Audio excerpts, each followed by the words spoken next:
जो चीज प्रारंभ हुई है उसका अंत जरूर होता है। पृथ्वी पर जिस तरह जीवन की शुरुआत हुई है उसी तरह इसका अंत भी होगा। ऐसे में एक दिन ऐसा आएगा जब सभी जीवित चीजें नष्ट हो जाएंगी और कुछ भी नहीं बचेगा। इसे ही संपूर्ण विनाश का दिन कहा जाता है। वैज्ञानिक इसे लेकर लगातार रिसर्च कर रहे हैं कि ये क्यों और कैसे होगा। इसी बीच उन्होंने कंप्यूटर सिमुलेशन टेक्नोलॉजी के इस्तेमाल से एक चौंकाने वाली जानकारी दी है। इसमें उन्होंने बताया है कि एक दिन इंसान और जानवर समेत कोई भी जीव जंतु अपनी पृथ्वी पर जिंदा नहीं रह पाएगा और धरती पूरी तरह से नष्ट हो जाएगी। वैज्ञानिकों ने कंप्यूटर सिमुलेशन के जरिए ये रिसर्च किया है जिसमें ये खुलासा हुआ है कि ये अगले 250 मिलियन यानी 25 करोड़ वर्ष बाद पृथ्वी पर प्रलय आ सकता है और सब कुछ खत्म हो जाएगा। वैज्ञानिक के अनुसार पृथ्वी पर मनुष्य सहित सभी जीव जंतु गायब हो जाएंगी। उस समय पृथ्वी का तापमान 70 डिग्री सेल्सियस तक पहुंच जाएगा। ऐसे वातावरण में पृथ्वी पर कोई भी जीव जंतु या इंसान जीवित नहीं रह सकता। गर्मी के कारण सब कुछ नष्ट हो जाएगा। उन्होंने एक वर्चुअल सिमुलेशन के जरिए धरती का भविष्य देखने की कोशिश की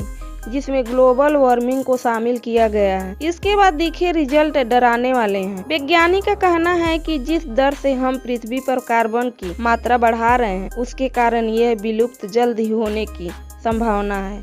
ऐसे ही एक घटना 66 मिलियन वर्ष पहले हुई थी और कहा गया है कि डायनासोर खत्म हो गए। धरती के इतिहास के बारे में बताए हुए कहा गया है कि पिछले कॉन्टिनेंट जिसका नाम पेंजिया था वो 330 मिलियन से 170 मिलियन साल पहले तक रहा। अब 25 करोड़ साल बाद सभी महाद्वीपों का विलय होकर सुपर कॉन्टिनेंट पेंजिया अल्टीमा का निर्माण होगा और वैज्ञानिक का कहना है कि पृथ्वी पहले गर्म होगी फिर सूख जाएगी और अंत में ये रहने लायक नहीं रह जाएगी। इसके अलावा ज्वालामुखी तब फूटेंगे जब ये गर्मी सहन नहीं कर पाते और ऐसा कहा गया है कि पृथ्वी का अधिकांश भाग ज्वालामुखी से ढका हुआ है। ऐसे में धरती जैसे तैसे गर्म होगी वैसे वैसे ज्वालामुखी भी फूटेंगे और जीवन खत्म हो जाएगा। धरती किसी भी जीव के रहने लायक नहीं बचेगी क्योंकि ये बहुत गर्म हो जाएगी। उन्होंने बताया कि करीब 66 मिलियन साल पहले दुनिया में कार्बन डाइऑक्साइड की मात्रा अधिक तुलना में दुगनी थी जिससे शरीर गर्म होकर लोगों की मौत हो जाती है। अब की तुलना में 40 मिलियन टन से भी ज्यादा कार्बन डाइऑक्साइड रिलीज होगी जिससे सांस लेना मुश्किल होगा। लोग ऑक्सीजन की कमी के कारण तड़प तड़प के मर जाएंगे। अन्य दूसरे जीवों के साथ भी ऐसा ही होगा। बड़ी संख्या में लोग एक साथ ही मारे जाएंगे। वीडियो अच्छी लगे तो लाइक सब्सक्राइब शेयर जरूर करें।